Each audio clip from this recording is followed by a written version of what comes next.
नमस्कार दोस्तों अगर आप अपना खुद का बिजनेस करने के बारे में सोच रहे हैं तो दोस्तों यह बिजनेस सबसे बेस्ट बिजनेस है। इस बिजनेस को आप कम पूंजी में भी शुरू कर सकते हैं और यह बिजनेस दोस्तों कभी नहीं बंद होगा।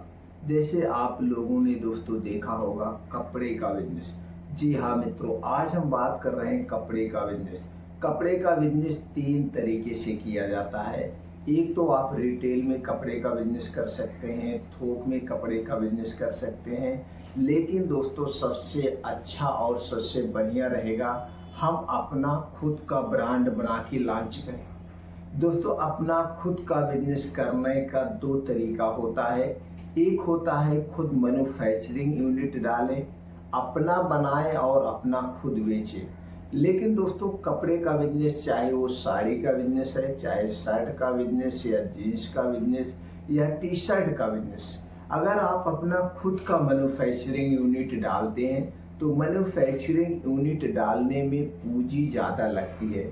आपको एक इंफ्रास्ट्रक्चर तैयार करना पड़ेगा, सिलाई मशीन लेना पड़ेगा, एक्स्ट्रा रॉ मटेरियल लेना पड़ेगा, कारीगर रखना पड़ेगा, उसके बाद इसे मार्केट में मार्केटिंग करना पड़ेगा। तो सबसे ज़्यादा तो पैसा लग जाता है इंफ्रास्ट्रक्चर और रॉ मटेरियल में, क्योंकि जब तक रॉ मटेरियल आप थोक रेट में नहीं लेंगे यानी बल्क में नहीं खरीदेंगे फ़ायदा नहीं होगा। यही बिजनेस दोस्तों, यही बिजनेस जो आप मैन्युफैक्चर करके कर रहे हैं, यही आप दूसरे तरीके से कर सकते हैं, यानी मार्केटेड बाय बिजनेस। दोस्तों मार्केटेड बाय बिजनेस आज के समय का सबसे बेस्ट और सबसे अच्छा आइडिया है। दोस्तों जितना पूंजी लगा के आप मैन्युफैक्चरिंग यूनिट डालते हैं उससे कम पूंजी में आपका मार्केटेड बाय बिजनेस शुरू हो जाता है। तो मार्केटेड बाय बिजनेस करने के लिए आपको किन किन कागजात की जरूरत पड़ेगी, क्या क्या चीजें चाहिए, चलिए उस पर डिटेल में जानते हैं। जैसे मान लीजिए दोस्तों आप टी शर्ट लॉन्च करना चाहते हैं या जीन्स का पैंट लॉन्च करना चाहते हैं, तो जीन्स का पैंट और टी शर्ट पे आप देखते होंगे एक छोटा सा लोगो बना होता है। जैसे मैं ये शर्ट पहना हूँ, ये शर्ट दोस्तों ब्रांडेड है, आप देख रहे हैं यहीं पे एक छोटा सा कढ़ाई किया गया है और उस ब्रांड का नाम है। और दूसरी तरफ यहाँ पीछे छोटे से कॉलर के पीछे लगा होता है एक स्टिकर जिसमें उस कंपनी का नाम लिखा होता है और कहीं नहीं लिखा होता है।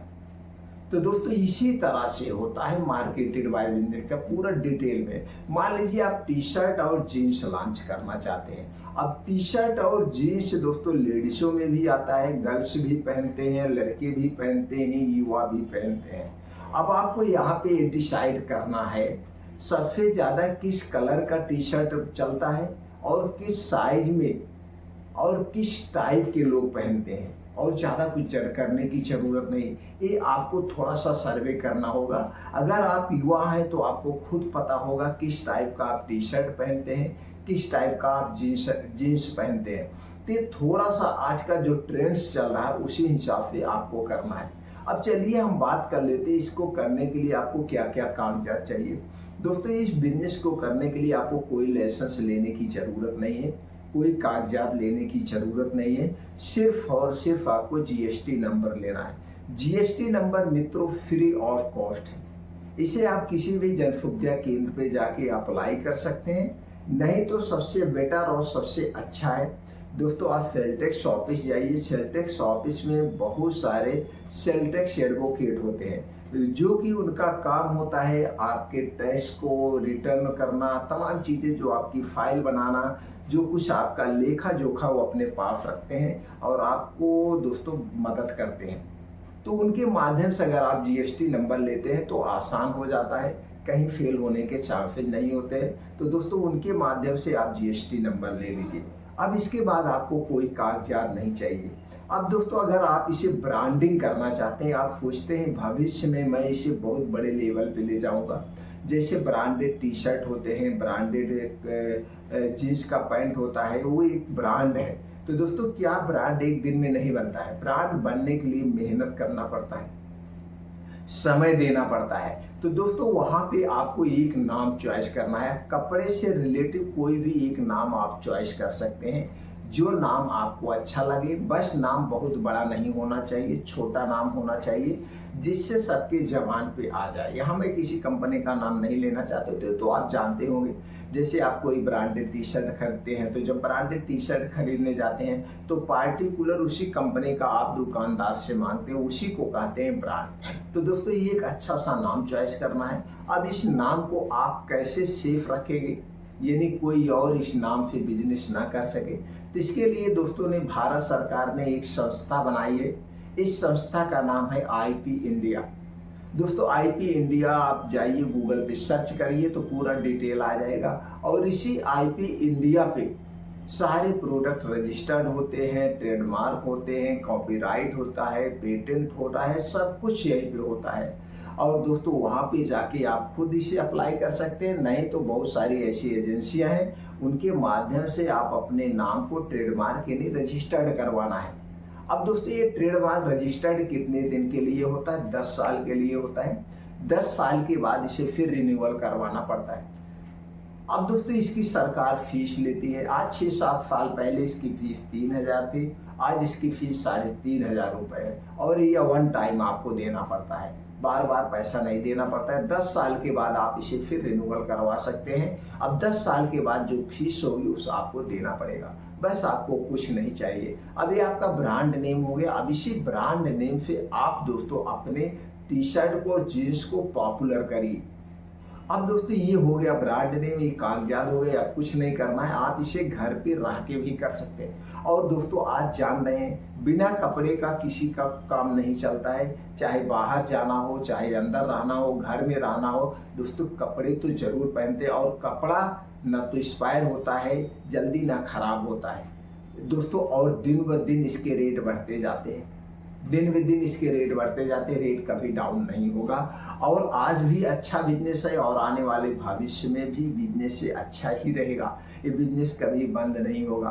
अब ये हो गए आपके कागजात और ये हो गए। अब करना कैसे दोस्तों? यहाँ पे मैन्युफैक्चरिंग यूनिट नहीं डालना है, आपको एक बड़ी सिटी चॉइस करना है, इंडस्ट्रियल एरिया। जैसे दोस्तों लुधियाना हो गया, पंजाब हो गया, दिल्ली हो गया, कलकत्ता हो गया, सूरत हो गया, बड़ोदरा हो गया, बंगलोर हो गया, ये जो बड़े बम्बई हो गया, ये जो बड़े बड़े महानगर हैं, यहाँ पे एक इंडस्ट्रियल एरिया होता है, यानी कि औद्योगिक क्षेत्र होता है, जहाँ पे सारी कंपनियां अपनी मैन्युफैक्चरिंग यूनिट डाली होती है। यहीं पे आपको विजिट करना है। यहाँ पे विजिट करने के बाद जो कपड़े की मैन्युफैक्चरिंग यूनिट है वहाँ पे जाइए। दोस्तों कंपनियां 2 टाइप की होती है। एक कंपनी होती है वो मार्केटेड बाई और मैन्युफैक्चरिंग दोनों काम अपने करती है, यानी अपने प्रोडक्ट बनाती है, अपना बेचती है। और दूसरे टाइप की जो सबसे ज़्यादा कंपनी होती है वो मार्केटेड बाई होती है। और ये दोस्तों दूसरे टाइप की जो कंपनी एक और होती है जो थर्ड पार्टी प्रोडक्शन करती है, यानी थर्ड पार्टी वो दूसरे का ही माल बनाती है, अपने लिए माल नहीं बनाती, दूसरे का माल बनाती है, थर्ड पार्टी प्रोडक्शन करती है। तो उन्हीं के पास आपको जाना है, वहीं पे आपको टी शर्ट बनाना है। अब टी शर्ट और जीन्स जो भी आप लॉन्च करना चाहते हैं आप उनके पास जाइए, आप बताएंगे उन्हें आपके कपड़े की क्वालिटी कैसे होनी चाहिए, आपके टी शर्ट का कलर कैसे होना चाहिए और किस साइज में आप बनवाना चाहते हैं। आपको साइज बताना है, कलर बताना है, कपड़े की क्वालिटी बताना है, और उनके साथ एक और डील करना है, इसकी सिलाई नहीं टूटेगी और इसका कलर नहीं जाना चाहिए। और जो कपड़ा आप कॉटन में या पॉलिस्टर में जो भी आप लॉन्च करना चाहते हैं, या इस समय जिस कपड़े का सबसे ज़्यादा ट्रेंड्स हो उसी टाइप के कपड़े आप उन्हें बता देंगे, उसी टाइप का वो बन जाएगा। अब दोस्तों बनने के बाद जब आपकी उनकी डील हो जाएगी, डील होने के 20 से 25 दिन बाद ये आपका टी शर्ट और जीन्स का पैंट बन के आपके यहाँ आ जाएगा। वहीं छोटे से उनका आपका लोगो लग जाएगा, कंपनी का लोगो लग जाएगा। बस उसके बाद डिब्बा फर्स्ट क्लास छपवाइए, पन्नी में रखिए, बढ़िया से पैक करिए। पैक करने के बाद इसे आप ऑनलाइन भी बेच सकते हैं, ऑफलाइन भी बेच सकते हैं, जैसे भी बेचना चाहें आप दोनों तरीके से इस बिजनेस को कर सकते हैं और सबसे बेस्ट बिजनेस है। अब लागत और प्रॉफिट की बात करें उसके पहले दोस्तों हम ये बता दें, जैसे आपने अगर मैन्युफैक्चरिंग यूनिट डाला है, यानी खुद आप सिलाई मशीन वगैरह रख के इसे सिलवा के बेच रहे हैं और थर्ड पार्टी प्रोडक्शन करवा रहे हैं, तो दोनों में सिर्फ 2 से 3% का डिफरेंट आएगा। जैसे मान लीजिए एक टी शर्ट की लागत आप अगर खुद बना रहे हैं, एक टी शर्ट की लागत अगर आप खुद मशीन डाल के मैन्युफैक्चरिंग करके बना रहे हैं तो मान लीजिए 200 रुपये टी शर्ट पे लागत आ रही, सब कुछ मिला करके। वही टी शर्ट अगर आप थर्ड पार्टी में बनवाएंगे तो 220 रुपये में बनेगा, इससे ज़्यादा पैसा अंतर नहीं आता है। लेकिन जब आप मैन्युफैक्चरिंग यूनिट डालते हैं, इस पे रिस्क ज़्यादा है। आप मार्केटेड वाइज जो आप बिजनेस कर रहे हैं उसमें रिस्क नाम मात्र के हैं, और मैन्युफैक्चर में आपका पैसा ज़्यादा लगता है, मार्केटेड वाइज में पैसे आपके कम लगते हैं, पैसे आपके कम लगते हैं। अगर यानी कि किसी कारण पास कोई विपत्ति आपदा ना आ गई और आप बिजनेस नहीं चला पा रहे हैं, तो अगर आप मैन्युफैक्चरिंग यूनिट डाले हैं तो इसमें आपके सारे पूंजी डूब जाते हैं। यहीं पे जब आप मार्केटेड बाई करते हैं तो इसमें आपकी पूंजी नहीं डूबती है। जितने में आपने बनवाया है, जब चाहेंगे उतने में आप बेच सकते हैं, आपका कुछ वेस्ट नहीं जाएगा, कुछ वेस्ट नहीं जाता है। इसीलिए दोस्तों हम सारे बिजनेस में यही कहते हैं दोस्तों, आज के समय में मार्केटेड बाय बिजनेस करना सबसे आसान बिजनेस है, और जो कंपनियां थर्ड पार्टी प्रोडक्शन करती हैं उनके लिए भी आसान है। वो भी, उनको कोई रिस्क नहीं है, मार्केट में बेचने का रिस्क नहीं, उन्होंने बनाया, बना के दे दिया। अब 5% पे वो बिजनेस करेंगे तो भी दोस्तों उनके लिए बेस्ट है। अब चलिए हम कर लेते हैं फायदे की बात। दोस्तों इसमें कितना प्रॉफिट होगा? प्रॉफिट की दोस्तों अगर हम बात करें तो आप किस टाइप का टी शर्ट और जीन्स लॉन्च कर रहे हैं, इसमें कई क्वालिटी के टी शर्ट और जीन्स आते हैं। आप देखते होंगे मार्केट में 100 रुपए में भी टी शर्ट मिल जाता है, 1000 रुपए में भी टी शर्ट मिलता है, 5000 रुपए में भी टी शर्ट मिलता है। बस डिपेंड ये करता है किस क्वालिटी में आप लॉन्च करना चाहते हैं या कैसे आप इसे ब्रांडिंग कर रहे हैं, डिपेंड इस पे करता है। और रही बात जीन्स की, जीन्स भी दोस्तों 500 रुपए से शुरू होकर के 5000 25,000 तक के जीन्स आते हैं। अब जिस टाइप के आप कपड़े और जिस टाइप की डिजाइन है उस पर डिपेंड करता है। बस इतना आप मान के चलिए, कभी नुकसान नहीं होगा। जितना आपका लागत आया है, लागत का 2 गुना आपको प्रॉफिट होगा। जो भी रेंज में आप टी शर्ट या जीन्स लॉन्च कर रहे हैं, कपड़े में 2 गुना प्रॉफिट होता है जितनी आपकी लागत आएगी सारे खर्चे काटने के बाद। सारे खर्चे काटने के बाद दोस्तों 2 गुना आपका प्रॉफिट होगा, इससे कम प्रॉफिट नहीं होगा। अगर आप कपड़े का बिजनेस करना चाहते हैं, हमारे द्वारा दी गई जानकारी से आप संतुष्ट हैं, या जो कुछ भी हमने जानकारी शेयर किया है इसमें आप और कुछ जानना चाहते हैं, आपके मन में कोई प्रश्न है उसे आप पूछना चाहते हैं, तो दोस्तों आप पूछ सकते हैं कमेंट सेक्शन के माध्यम से। मेरा एक ही उद्देश्य है कि सब लोग अपना सफलतापूर्वक बिजनेस करें और अपने एक नए कैरियर की शुरुआत करें, अपना भी सफल हो और दूसरे को भी सफल बनाएं। दोस्तों जब आप कपड़े का बिजनेस करेंगे तो दूसरे को भी रोजगार देंगे। आपको 10 लोगों को रोजगार देते हैं, ऐसे 10 लोग बिजनेस करना शुरू करेंगे, 10 लोगों को रोजगार देंगे, तो एक दिन हमारा देश भी सबसे आगे हो जाएगा, सबसे आगे हो। अगर आप हमारी जानकारी से संतुष्ट हैं तो दोस्तों वीडियो को लाइक करके कमेंट सेक्शन में ओके थैंक्स कुछ भी लिख सकते हैं। फिर मिलते हैं अगले वीडियो में।